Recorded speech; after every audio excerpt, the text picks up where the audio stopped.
ఒక 6 కట్టలు గోంగూర పక్కన ఉడికించుకోవాలండి. మంచిగా నీట్గా కడిగేసేసి ఒక ప్యాన్లో ఉడికించుకోవాలి. అంతవరకు కర్రీకి మనం ప్రిపరేషన్ చేసుకుందాము. హాయ్ అండి, welcome back to rupees kitchen. ఈరోజు మన కిచెన్లో గోంగూర చికెన్ అండి. దాని తయారీ విధానం చూద్దామా. గోంగూర పక్కన ఉడుకుతుందండి. ఒక వెడల్పాటి గిన్నె పెట్టుకోవాలండి. సో నేను 1 kg ప్రిపరేషన్ చేస్తున్నాను కాబట్టి నేను కొంచెం పెద్ద గిన్నె తీసుకున్నాను. సో దాంట్లో గోంగూర చికెన్ కాబట్టి ఒక 5 టేబుల్ స్పూన్ ఆయిల్, నూనె ఎక్కువగా పడుతుందండి. ఉల్లిపాయలు మీడియం సైజ్ది ఒక 3 ఇలా సన్నగా పొడుగా కట్ చేసేసుకోవాలి.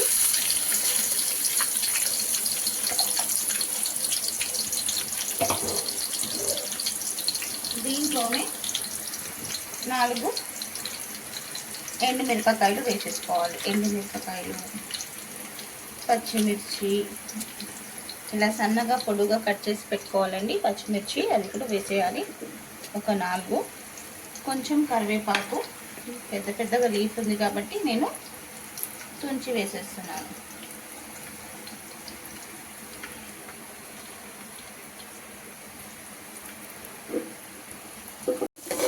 ఇలా పచ్చిమిర్చి, ఎండుమిర్చి, కరివేపాకు అన్ని వేసుకొని బాగా ఫ్రై చేసుకోవాలండి.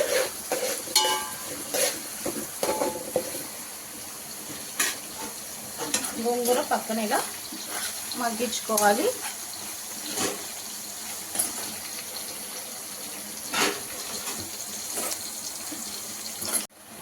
ఇలా గోంగూర మంచిగా దగ్గర అయ్యే వరకు ఫ్రై చేసుకోవాలండి. ఇప్పుడు మనం గ్యాస్ ఆఫ్ చేసేసి దీన్ని పక్కన ఉంచేసుకుందాం. ఇలా బాగా ఫ్రై చేసుకోవాలండి. ఉల్లిపాయ కలర్ చేంజ్ అయ్యే వరకు ఫ్రై చేసుకోవాలి. ఇప్పుడు దీంట్లో 1 టేబుల్ స్పూన్ అల్లం వెల్లుల్లి పేస్ట్ వేసేసుకోవాలి.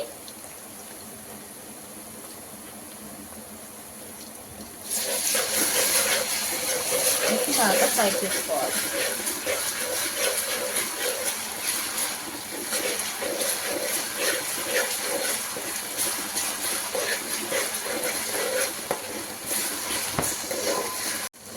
దీంట్లోనే 1/2 స్పూన్ పసుపు,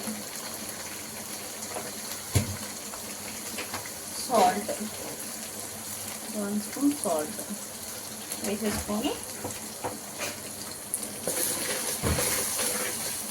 కట్ చేసి పెట్టిన 2 మీడియం సైజ్ టమాటోస్,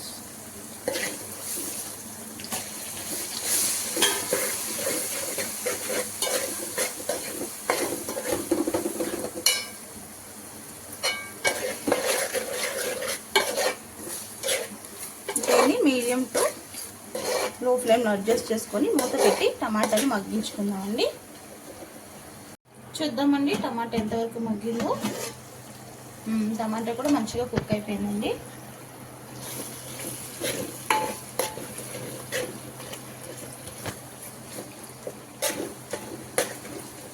ఇప్పుడు చికెన్ వేసేసుకోవాలండి. చికెన్ వేసేసుకొని హై ఫ్లేమ్లో మంచిగా మిక్స్ చేసేసుకొని ఒక 5 మినిట్స్ మూత పెట్టేద్దామండి. మంచిగా మగ్గుతుంది.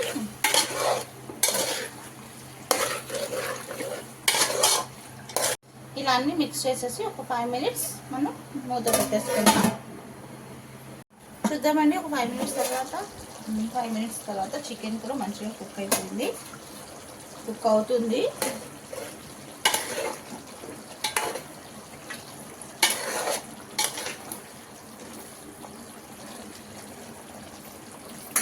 ఇప్పుడు దీంట్లో 3 స్పూన్స్ కారం వేసేసుకుందాం.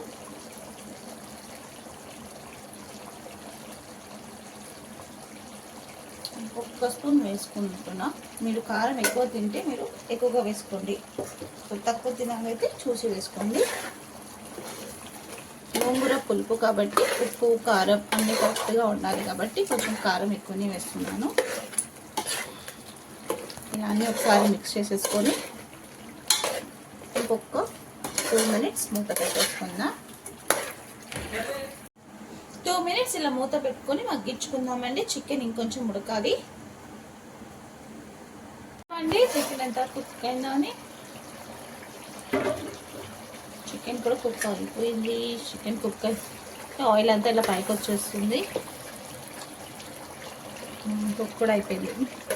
సో ఇప్పుడు మనం దీంట్లో మనం ఉడికించి పెట్టుకున్న గోంగూరని వేసేసుకుందాం.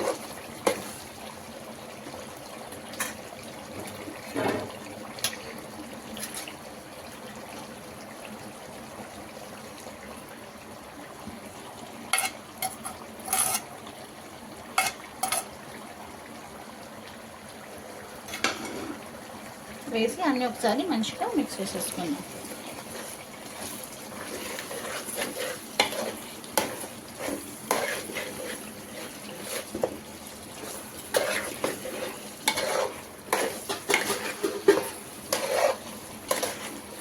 ఇలా గోంగూర చికెన్ రెండు బాగా మిక్స్ చేసేసుకున్న తర్వాత దీంట్లో 1 టేబుల్ స్పూన్ ఫుల్ ధనియాల పౌడర్ ఇది కూడా వేసుకొని బాగా మిక్స్ చేసేసుకోవాలి. నేను ఎప్పుడూ చెప్పేదే అండి, ఒక్కొక్కటిగా వేసి మంచిగా మిక్స్ చేస్తే టేస్ట్ ఆ కర్రీ చాలా బాగుంటుంది. అన్నీ ఒకటేసారి వేసి మిక్స్ చేస్తే అది వేరే టేస్ట్ ఉంటుంది. ఒక్కొక్క కర్రీకి ఒక్కొక్క విధానం ఉంటుంది. ధనియా పౌడర్ వేసేసుకున్నాక మిక్స్ చేసేసుకున్న తర్వాత 1 గ్లాస్ ఆఫ్ వాటర్ వేసేసుకోవాలి. గ్రేవీ కదండి.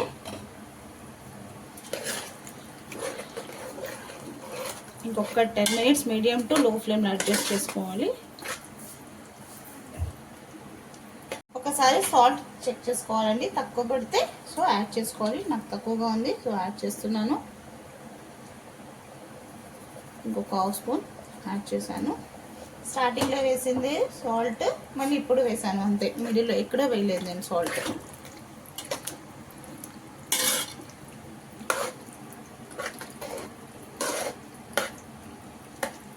గోంగూర చాలా మంచిది కదండి, హెల్త్ పరంగా కూడా చాలా మంచిది. గోంగూర ఐరన్ ఉంటుంది గోంగూరలో. ఆకుకూరలు తినకుండా ఉండే పిల్లలకి ఇలా చికెన్లో చేసి పెడితే ఈజీగా తినేస్తారు. వాళ్ళకి తెలియదు కూడా మనం దాంట్లో ఏం వేసామని చెప్పేసి. మళ్ళీ కర్రీ ఎంతవరకు అయిందో అయిపోయింది చూడండి. ఆయిల్ కూడా మంచిగా పైకి వచ్చేసింది. మధ్య మధ్యలో ఒక్కసారి మిక్స్ చేసుకోవాలని చెప్పేసి నేను ఓపెన్ చేశాను.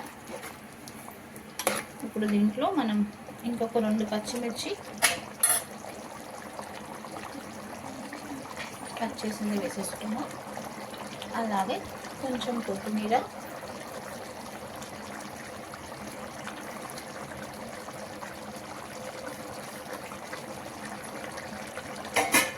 వేసి ఒక్కసారి కలిపేసుకొని ఇంకొక 5 మినిట్స్ ఉంచుకుందామండి. ఇంకొక 5 మినిట్స్ 5 మినిట్స్ అయిపోయింది. అండి కర్రీ కూడా అయిపోయింది. ఆయిల్ అంతా మంచిగా పైకి వచ్చేసింది. సో లాస్ట్లో ఒక హాఫ్ స్పూన్ అంతా గరం మసాలా వేసేసి గ్యాస్ ఆఫ్ చేసేద్దాం. వేడి వేడి అన్నంలో గోంగూర చికెన్ వేసుకొని తింటే చాలా అంటే చాలా బాగుంటుంది. ఎమ్మీగా ఉంటుందండి. ఒక్కసారి మీరు కూడా ట్రై చేయండి. ఏ రెసిపీ అయినా లవ్తో కేర్తో చేస్తే సింపుల్ రెసిపీ కూడా సూపర్ రెసిపీ అవుతుందండి. చూడటానికని కాదండి, టేస్ట్ కూడా సూపర్గా ఉంటుంది. ఇంకెందుకండి లేట్, మీకు కూడా నచ్చినట్టయితే మీరు కూడా డెఫినెట్గా ఒకసారి ట్రై చేసి చూడండి. నచ్చితే లైక్ చేయండి, షేర్ చేయండి. కొత్తగా ఎవరైనా మన ఛానల్ని చూస్తే సబ్స్క్రైబ్ చేసుకోండి. మీరు ఒక స్కిచ్ చేయండి.